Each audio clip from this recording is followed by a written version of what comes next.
नमस्कार दोस्तों, एक बार फिर से आप सभी का स्वागत है आपके अपने YouTube channel maths by Gajendra Singh पर।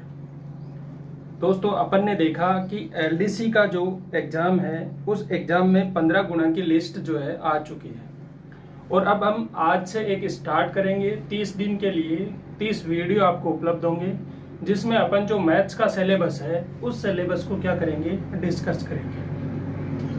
देखो, अपने सिलेबस में क्या क्या दे रखा है। सिलेबस में एक तो दे रखा है अपने पास वैदिक गणित, और वैदिक गणित से दे रखा है कि वैदिक गणित से घन घनमूल और वर्ग वर्गमूल निकालने हैं, और वो भी दे रखे 6 अंकों तक। तो देखो, जो वैदिक गणित वाली क्लासें हैं वो अपन ने पहले ही उपलब्ध करवा दी है, तो उन क्लासों में पूरी थ्योरी आपको मैंने वहाँ पढ़ाई है और उस थ्योरी के साथ साथ क्या है, सवाल भी करवाए हैं। तो वैदिक गणित वाली क्लासों का लिंक अपन डिस्क्रिप्शन में मैं दे दूंगा, वहां से आप पढ़ सकते हो। इसके बाद जो और है इसमें देखेंगे कि परसेंटेज अपने पास है, एवरेज है, रेशियो है और गुणनखंड है, और गुणनखंड के साथ साथ कुछ दशमलव वाले भी हैं सवाल, और इसके बाद साझा भी है इसमें, और लॉग भी है, और इसके साथ और भी एक दो टॉपिक और जुड़े हुए हैं जिनको अपन क्या करेंगे, उनके सवाल जो है अपन यहाँ पर उपलब्ध करवाएंगे। देखो, पहले सबसे बड़ी बात यह है कि अपन एक बार के लिए यहाँ क्या पढ़ रहे हैं, नंबर सिस्टम पढ़ रहे हैं।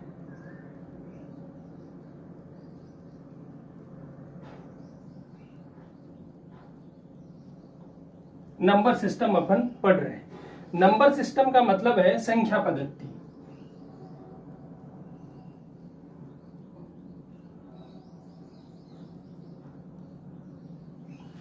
अब देखो, इसमें क्या होगा, इसमें जो है वो संख्याएं दे रखी होगी और उन संख्याओं के कुछ नाम डिसाइड किए हुए हैं। देखो, आपको भी पता है कि किसी संख्या को निर्धारित करने के लिए उसका नाम देना होगा।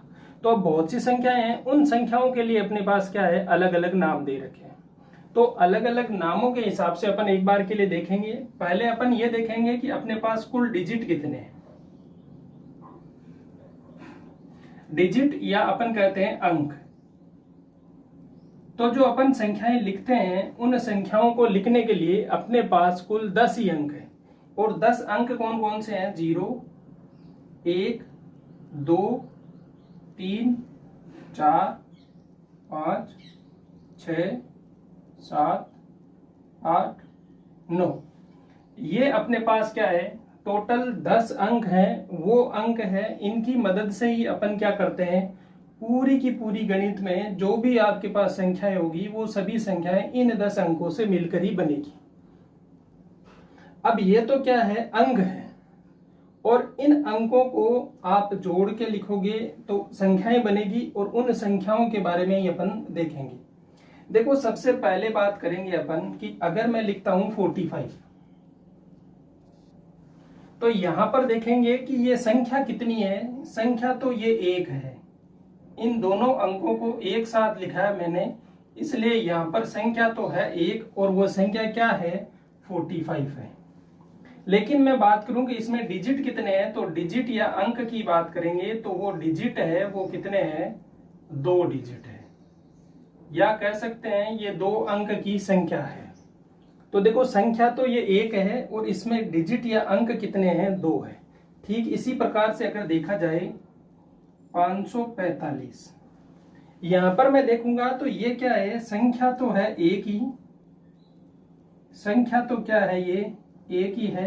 लेकिन मैं डिजिट या अंक की बात करूंगा तो इसमें अंक कितने हैं, इसमें अंक है 3।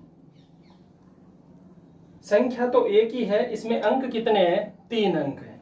ठीक इसी प्रकार से अगर देखा जाए तो यहां पर जो ये है, ये 4567, इसमें संख्या तो 1 है, संख्या तो क्या है, ये संख्या तो 1 है, लेकिन अंक जो है वो क्या है, अंक 4 है। अब देखो, ये 4, ये वाले 4 नहीं है, ये 1, 2, 3, 4 अंक है। ठीक है, तो अपन देखेंगे कि ये इस टाइप से क्या होती है, कुछ संख्याएं हैं वो अंकों से मिलकर बनी हुई होती है। तो इन्हीं संख्याओं के बारे में कुछ ऐसे सवाल भी अपने पास आ सकते हैं कि 1 अंक की कितनी संख्याएं हैं, 2 अंक की कितनी संख्याएं हैं। तो उनके लिए एक बार के लिए अपन देखेंगे कि अपने पास कौन कौन की सी संख्या है। देखो सबसे पहले बात करेंगे एक अंक की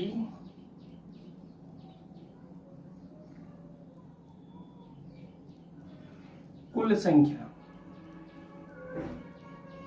एक अंक की कुल संख्या है वो 9 है। एक अंक की कुल संख्या 9 है, क्योंकि जीरो को अपन संख्या में शामिल नहीं करते। संख्या की बात की जाएगी तो एक अंक की कुल संख्या कितनी हो गई? 9। अब देखो अपन देखेंगे दो अंक की कुल संख्याएं। देखो दो अंक की कुल कितनी संख्याएं हैं? देखो दो अंक की पहली संख्या कौन सी होती है? दो अंक की पहली संख्या तो होती है 10। और दो अंक की सबसे बड़ी संख्या क्या है? दो अंक की सबसे बड़ी संख्या होती है 99। तो देखो ये तो सभी संख्याएं क्या है? दो अंक की है। 1 से 9 तक की जो संख्या है वो क्या है? एक अंक की है। इसमें से 1 से 9 तक की संख्याएं अपन घटा देंगे तो जो बची हुई संख्या होगी वो क्या होगी? दो अंक की संख्या। कुल 1 से 99 तक टोटल संख्या कितनी है? 99 है। और इनमें से अगर अपन पहली 9 संख्याएं घटा देंगे तो 99 में से 9 आप घटाओगे तो क्या मिलेगा? 90। तो ये क्या मिलेगी? दो अंक की कुल संख्याएं कितनी है? 90। इसके बाद देखो अपन देखेंगे 3 अंक की कुल संख्याएं। 3 अंक की कुल संख्याएं। 3 अंक की आप कितनी संख्याएं हैं आपके पास वो देखो। 3 अंक की जो संख्याएं होगी, देखो पहली सबसे बड़ी बात, 3 अंक की सबसे छोटी संख्या क्या होगी? 100 होगी। ये 3 अंक की सबसे छोटी संख्या है। और इससे चलते हुए अपन आगे जाएंगे तो 999 जो होगा वो क्या है? 3 अंक की सबसे बड़ी संख्या है। देखो 3 अंक की सबसे छोटी संख्या अपने पास आ गई, 3 अंक की सबसे बड़ी संख्या अपने पास आ गई। यहां से मैं अगर इसमें से देखो 999 में से अगर मैं 100 घटाता हूं तब तो ये संख्या भी घट जाएगी। तो अपने को क्या करना है? इससे एक छोटी वाली संख्या अपन देखेंगे, यहाँ पर 99 भी होगा। और ये 99 क्या है? दो अंक की संख्या है। तो 1 से 99 तक की संख्या अगर अपन घटा देते हैं तो यहाँ पर एक अंक वाली संख्या भी घट जाएगी और दो अंक वाली संख्या भी घट जाएगी। तो जो संख्याएं मिलेगी अपने को वो पूरी 3 अंक वाली संख्याएं मिल जाएगी। तो देखो 999 में से माइनस करना है क्या? ये संख्याएं अपने को माइनस करनी है। तो 1 से 99 तक की संख्याएं कितनी है? 99। तो ये 99 कर देंगे माइनस। यहां से आपको क्या मिलेगा? 900। अब देखो अपन सिमिलरिटी देखेंगे। एक अंक की संख्या है तो 9 संख्याएं मिली। दो अंक की संख्याएं हैं तो 9 के साथ एक जीरो मिला।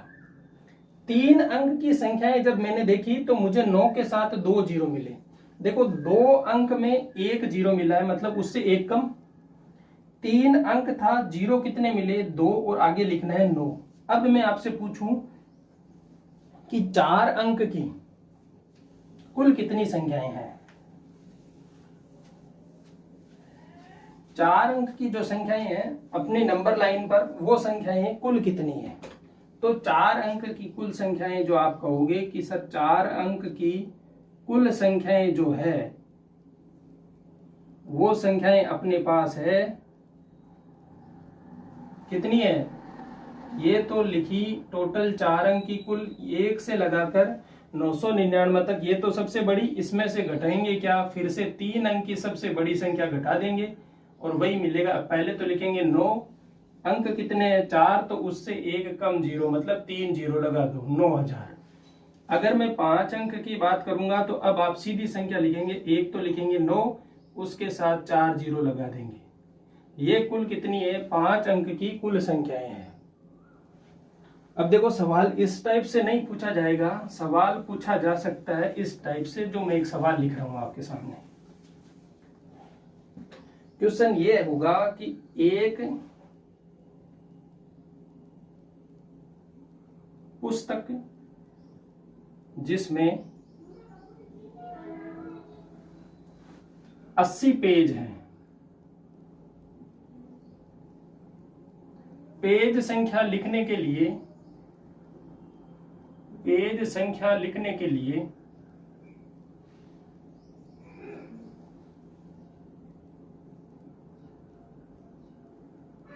कितने अंकों की आवश्यकता होगी?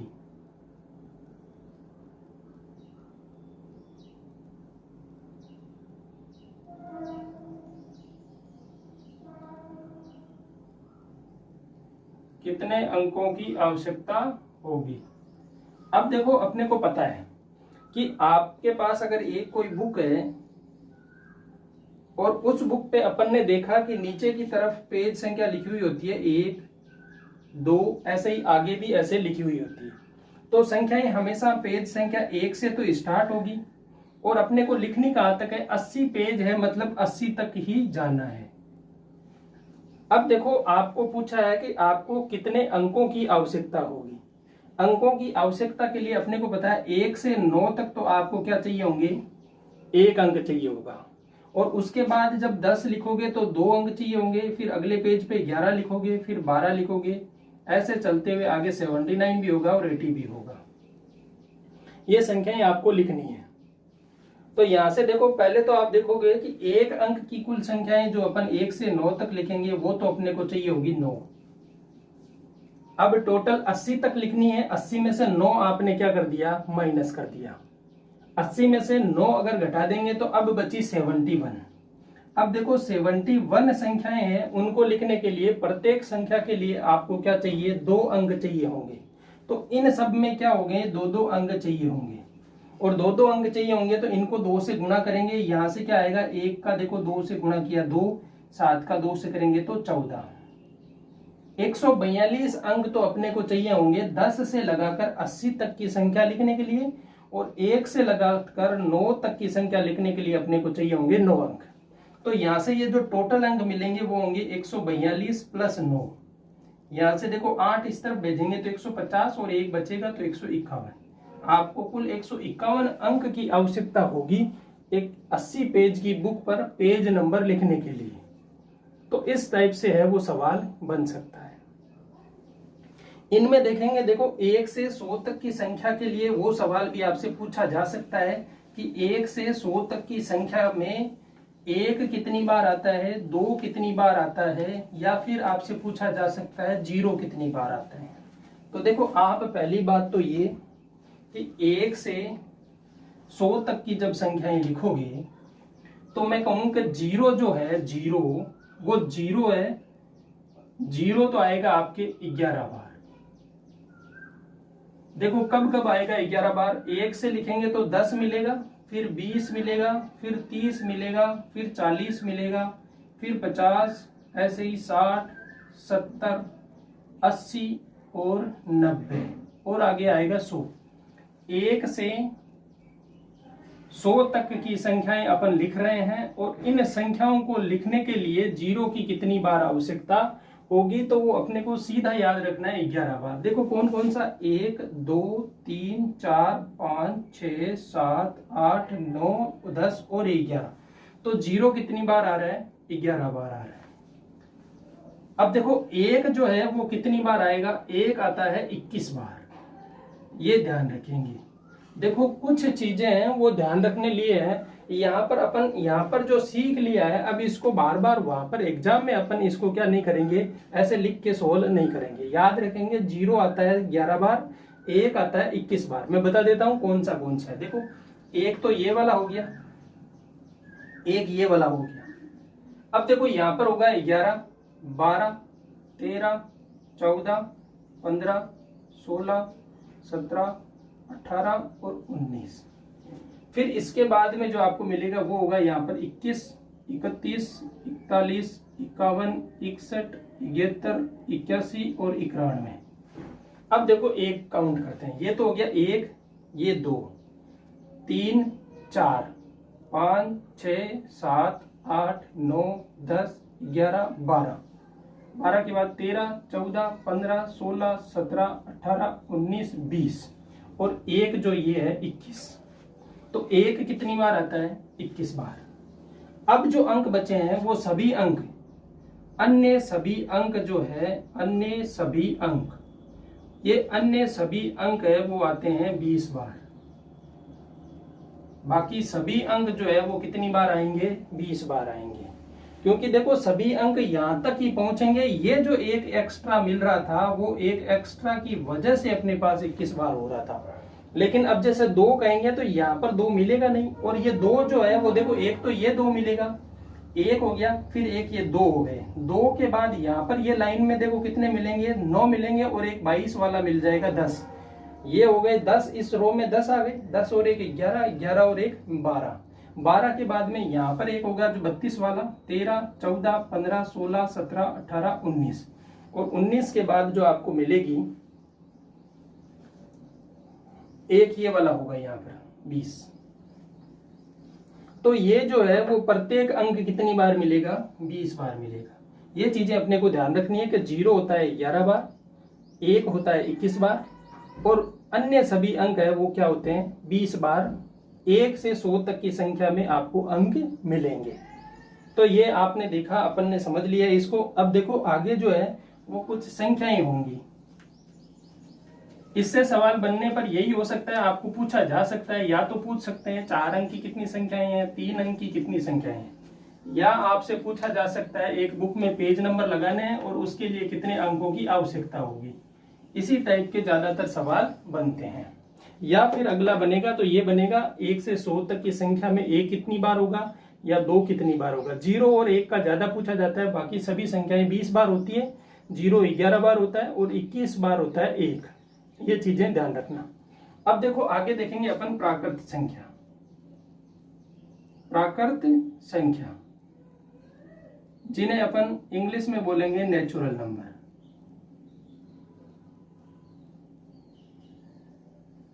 होता क्या है नेचुरल नंबर?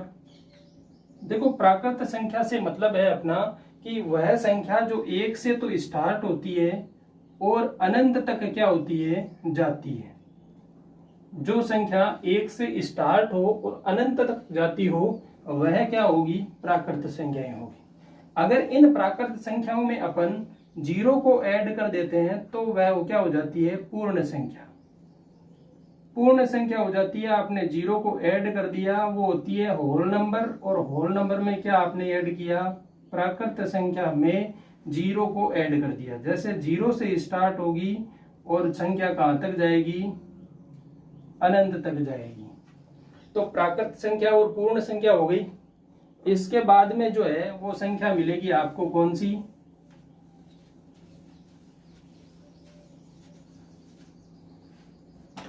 पूर्णांक संख्या।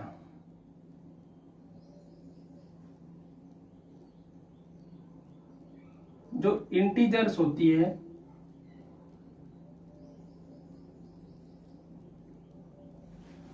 पूर्णांक संख्या में ये होगा कि धनात्मक और ऋणात्मक सभी संख्याएं आपको रहेगी।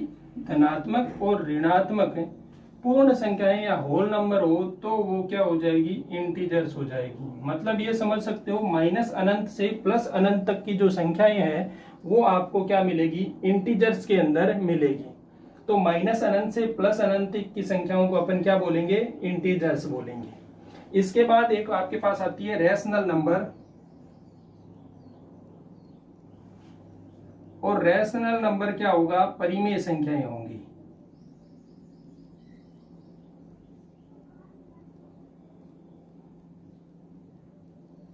अब देखो परिमेय संख्या का मतलब ये होता है कि किसी संख्या को P/Q के रूप में आप लिख सकते हो, तो वो संख्या क्या होगी, परिमेय संख्या होगी।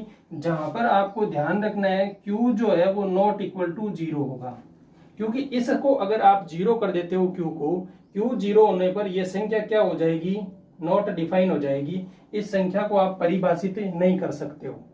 तो P/Q के रूप में जो संख्या लिखी जा सकती हो और Q क्या नहीं हो, उसका 0 नहीं हो।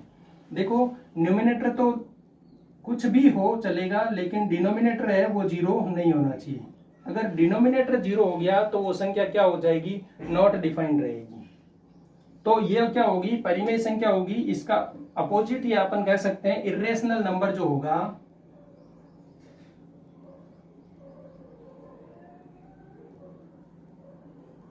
इर्रेशनल नंबर का मतलब है कि वह संख्या जिसे अपन P/Q के रूप में नहीं लिख सकते हो। इर्रेशनल नंबर में आपके पास पाई होगा, ई होगा, या फिर कोई रूट में संख्या होगी जिसका आप क्या कर नहीं कर सकते, वर्गमूल नहीं ले सकते हो। पूर्ण वर्गमूल अगर जिसका नहीं मिलता है तो वह संख्या क्या होगी, इर्रेशनल नंबर होगी। देखो अमूमन अपन पाई का मान 22/7 लेते हैं। 22/7 एक परिमेय संख्या है, लेकिन पाई एक क्या है, अपरिमेय संख्या है। ऐसा क्यों? देखो पाई का मान जब आप देखेंगे साइंटिफिक कैलकुलेटर की मदद से तो ये 3.1458 कुछ ऐसा आएगा जो अनंत तक चलेगा, ये कभी खत्म नहीं होगा। लेकिन 22/7 का मान जब आप देखोगे तो ये कुछ पद चलने के बाद ये फिर से क्या होगा, इसमें रिपीटेशन मिल जाएगा आपको। और जब रिपीटेशन आपको मिल रहा है तो ये क्या होगा, ये संख्या क्या हो जाएगी, परिमेय संख्या हो जाएगी। अपन 22/7 इसलिए लेते हैं कि ये मान जो है वो इसके जस्ट नजदीक रहता है। इस वजह से कैलकुलेशन को आसान करने के लिए अपन पाई का मान 22/7 लेते हैं। लेकिन ध्यान रखना पाई एक अपरिमेय संख्या है, इर्रेशनल नंबर है, जबकि 22/7 रेशनल नंबर है, परिमेय संख्या है। इसके बाद ओड और इवन नंबर आप समझते हो। ओड नंबर है जो विषम संख्या होगी, इवन नंबर है वो सम संख्या होगी। देखो ओड नंबर होगा और इवन नंबर। इवन नंबर का मतलब होता है सम संख्या।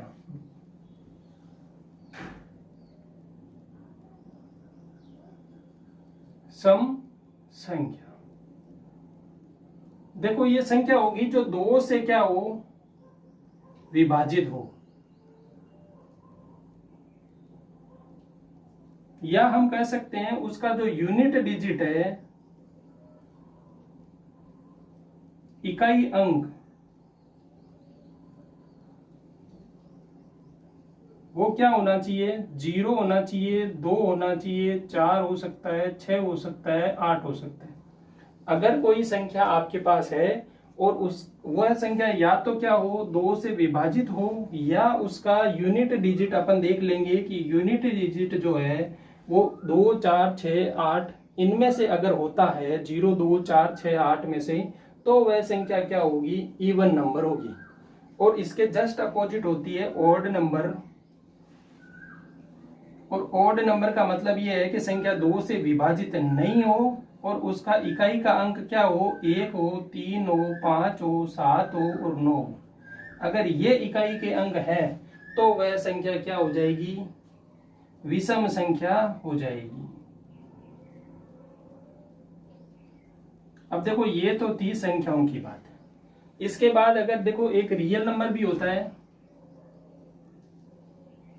और एक जो होता है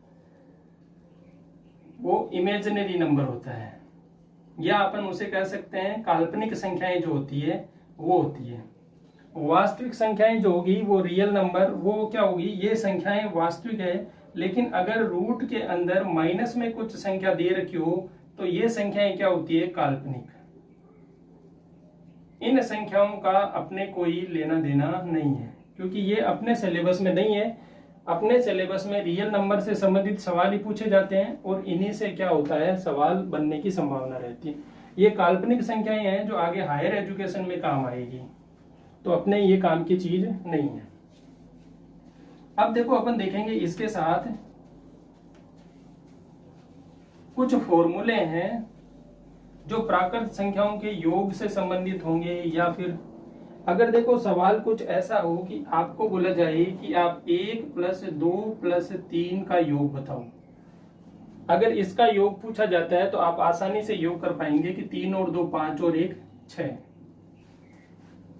अगर मैं कहूं कि 1 से लगा के आप मुझे इसका योग बताओ,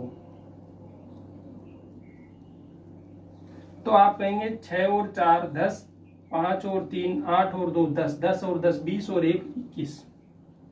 आप आसानी से इनका योग निकाल सकते हो। लेकिन मैं आपसे कहूं कि 1 से 50 तक की संख्याओं का मुझे योग बताओ,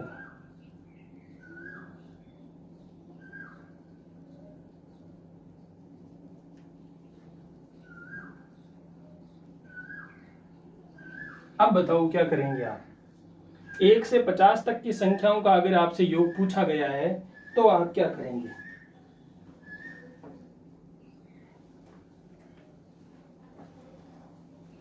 यहाँ पर आपको क्या करना होगा, एक पद्धति या सिस्टम को फॉलो करेंगे अपन, इसीलिए इसे क्या बोला जाता है, नंबर सिस्टम।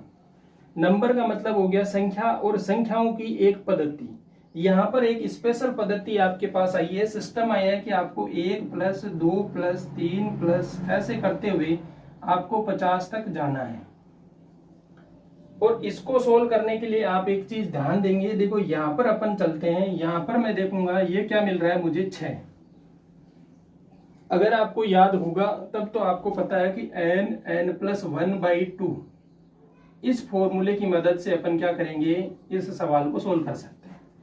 n की वैल्यू 3 लेंगे तो देखो 3 × 3 + 1 4/2, 2 से ये 2 बार कैंसिल हो रहा है, 3 का 2 से गुणा 6 मिल रहा है। यहाँ पर हम फिर से देखेंगे संख्याएं हैं 6 का गुणा करेंगे 7 से, भाग देंगे 2 का, ये यहाँ से 3 बार कटेगा, 7 को 3 से गुणा करेंगे 21 होगा।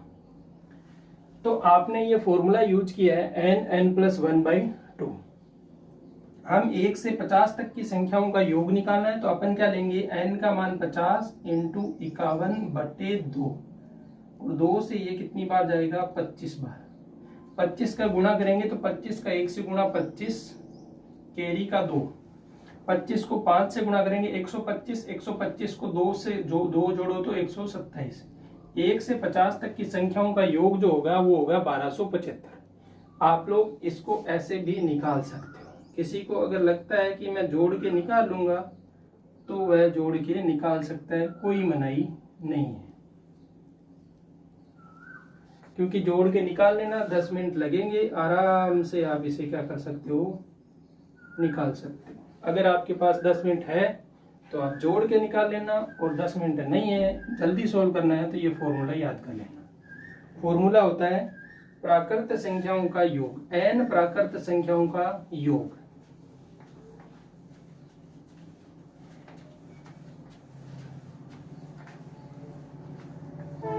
देखो n प्राकृत संख्याओं का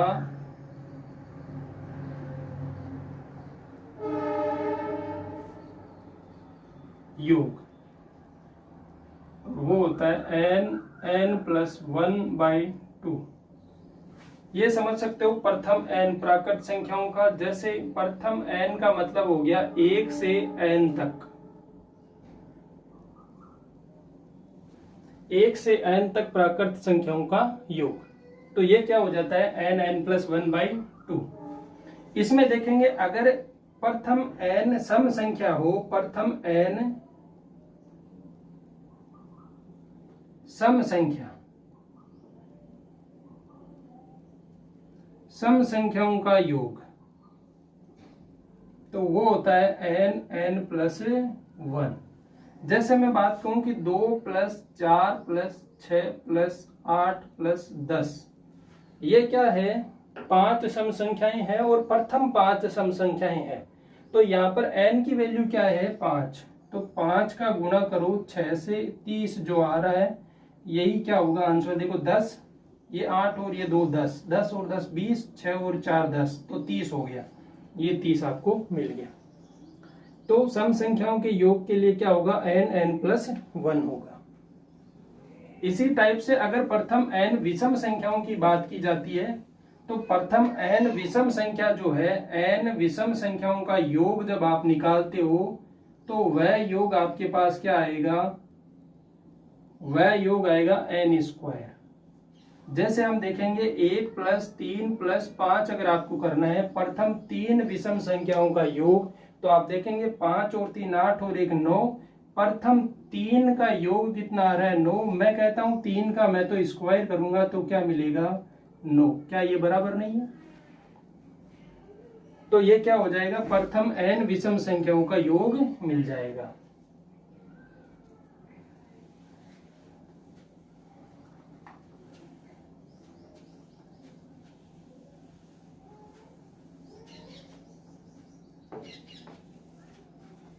अब देखो इसके बाद देखेंगे सम और विषम संख्याओं का योग हो गया। अगर आपसे कहा जाए 1 से 100 तक की सम संख्याओं का योग,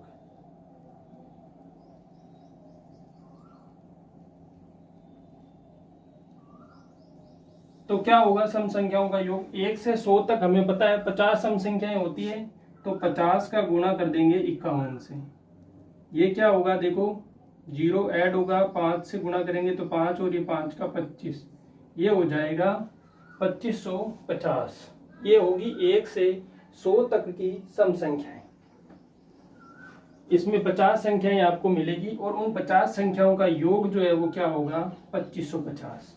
विषम संख्याओं की बात करेंगे तो फिर से वही 50 संख्याएं मिलेगी। इस बार आपको 50 का वर्ग करना है, 50 का वर्ग हो जाएगा 2500। अब देखो 1 से 100 तक की संख्याओं का योग जब आप देखते हो तो सम संख्याओं का है 2550, ये 2500 कितना हो गया 5050। और यही योग अपन 1 से 100 तक की संख्याओं का योग करते हैं तो योग वाले फॉर्मूले से n+1/2 से करते हो आप, तो ये हो गया 50। 50 का गुणा करना है 101 से, ये मिलता है 50 मतलब 5050, जो कि यहाँ से भी आपको मिल रहा है। तो ये चीजें हैं। देखो यहाँ से अपन देखेंगे कि ये क्या है, प्राकृत संख्याएं हैं, उनके प्राकृत संख्याओं के योग का फॉर्मूला, और प्राकृत संख्याओं में सम संख्याओं का योग निकालना हो, विषम संख्याओं का योग निकालना हो, तो ये फॉर्मूले सीधे आप ये काम में लेंगे। सम संख्या के लिए आता है n+1, विषम संख्या के लिए होता है n² और प्राकृत संख्याओं के योग के लिए होता है n+1/2। यहाँ n क्या है, n है पदों की संख्या। कितने पद है, पदों की जो संख्या होगी वो काम में लेनी है। ऐसा नहीं है 1 से 100 तक की सम संख्या की बात की है, n का मान आप 100 ले लो और 100 लेके यहाँ से n+1 कर दो, तो ये गलत हो जाएगा। n क्या है, यहाँ पर पदों की संख्या है। 1 से 100 तक की संख्या में 50 सम संख्याएं होगी, तो हमें n की वैल्यू 50 लेनी है, और विषम संख्याएं भी 50 होगी तो n की वैल्यू 50 लेंगे। इसी प्रकार से अगर 1 से 200 तक की संख्याएं आपको कहे, तब आपको क्या करना है, n का मान 100 लोगे, क्योंकि 1 से 200 तक 100 सम संख्याएं होगी और 100 ही क्या होगी, विषम संख्याएं होगी। तो ये चीज आपको ध्यान रखनी है, n का मान लेते हुए कि कितने पद हैं, उन पदों की संख्या के हिसाब से अपने को n का मान लेना है।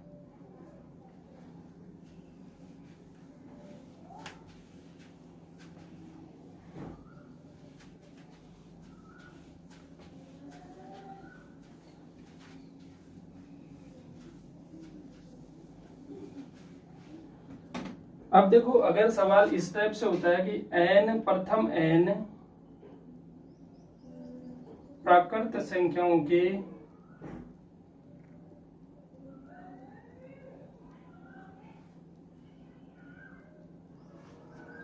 वर्गों का योगफल,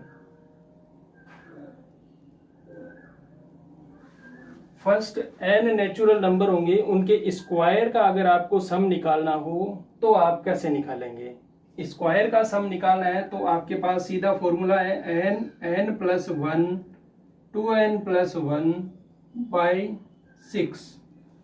ये फॉर्मूला है किसका, फर्स्ट n नेचुरल नंबर जिनका आपको क्या निकालना हो, स्क्वायर निकालना हो, स्क्वायर रूट नहीं, स्क्वायर निकालना हो। इसके साथ ही अगर प्रथम n प्राकृत संख्याओं का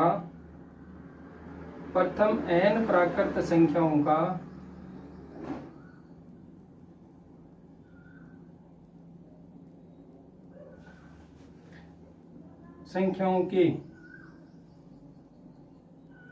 घनों का योगफल अगर आपको पूछे, क्यूब का सम अगर आपसे पूछा जाता है, तो वह होगा n+1/2 और इस पूरे का क्या, स्क्वायर। तो ये हो जाएगा प्रथम n प्राकृत संख्याओं के घनों का योगफल। तो ये फॉर्मूले हैं। इसके बाद अगर आपसे पूछा जाता है कि अल्टरनेट अगर आपको दे रखा होगा कि अगर इस टाइप की सीरीज आपके पास है,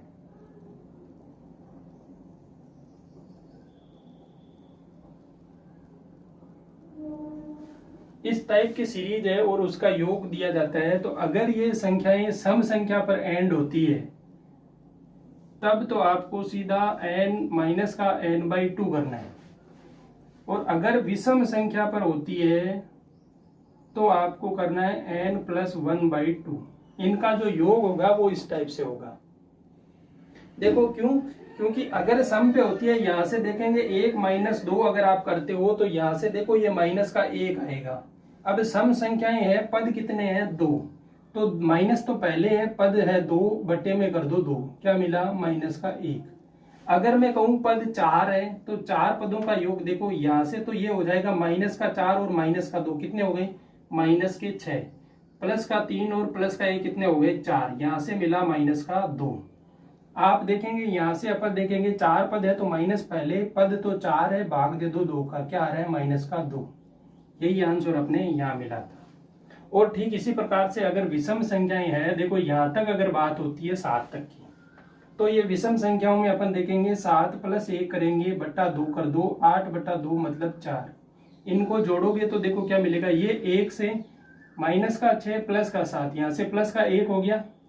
इनमें देखो क्या हो रहा है? -4 +5, ये +1 और हो गया। ये देखो यहाँ क्या हो रहा है? +1 और हो रहा है, और एक ये प्लस का पहले से है, तो 1 2 3 4, यही 4 आपको मिल रहे हैं। तो हमें ध्यान रखना है, अगर ये सम पे खत्म होता है तो माइनस में आएगा, अगर विषम में खत्म होता है तो प्लस में आएगा। अब सीधा पता है विषम संख्या है मतलब 2 से भाग जाएगा नहीं तो अपन 1 जोड़ देंगे। याद रखने का तरीका है n+1/2 होगा, और सम संख्या में सीधा 2 से भाग जा सकता है, इसलिए -n/2 कर देंगे। तो ये कुछ फॉर्मूले थे जिनकी मदद से अपन क्या कर सकते हैं? सभी सवालों को जो है आसानी से हल कर सकते हैं।